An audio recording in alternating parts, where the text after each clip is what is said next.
When it comes to humanity, I feel there's a growing consensus out there, one that desires to be on the right side of history and to feel like you are fighting against a group of insane nutjobs out there that want to destroy your way of life. And in some ways, I can understand why.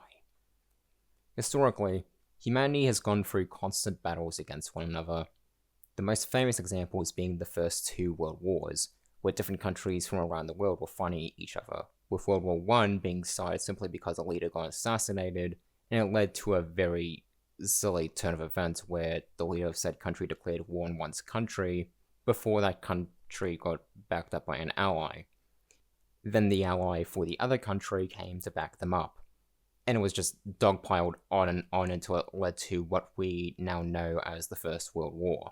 In World War II, it was started due to multiple factors, such as a clash between two extremist ideals, being Nazism and communism, both ideals that, ironically enough, have more in common than you may think. If you think communism has nothing to do with Nazism, maybe you should consider reading through Animal Farm again. And no, I don't watch the animated adaptation starring Seth Rogen, that doesn't count, you cheater. But regardless, people feel like they need to be on the right side of history. Of course, we know that Nazi Germany is the clear bad guys from World War II, unless you are a neo-Nazi, in which case, please kindly shut off this video and reconsider your life choices, but nowadays, this discussion has been in full force considering right now, we have experienced two tragic wars in real time, and what many people consider to be the end of American democracy, with the country being run by a felon who's covering up for the world's most infamous sex offender. And I know I've likely offended a lot of Trump fans by saying this, and I'll just say this. This video is likely not for you. So if you wanted to see a Trump glaze video, go watch Ben Shapiro or something. But for those willing to listen to this video, you may be wondering why I'm talking about this.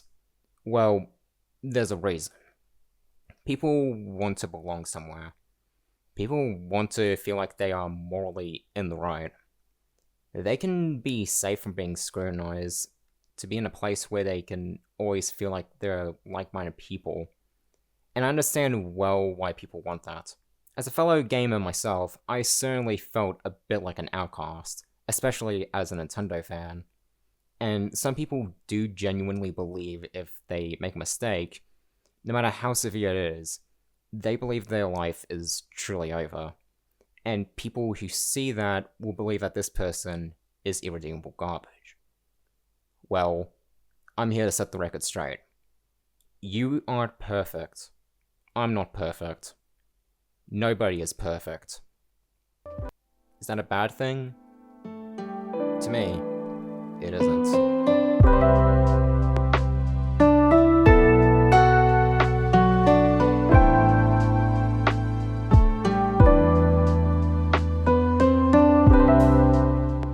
Growing up, I used to believe what I thought about things was set in stone. I was quite the stubborn kid, so it led to me being very hesitant to trying new things.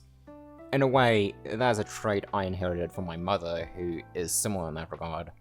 Of course, I don't say that to degrade my own mother. Trust me, I've had worse moments with her. But that aside, over the years, I've wanted to try and better myself, and in some ways, I've mellowed out over the years, but some of my more toxic traits are still there. I mean, if you see me on Twitter, I'm such a huge reply girl.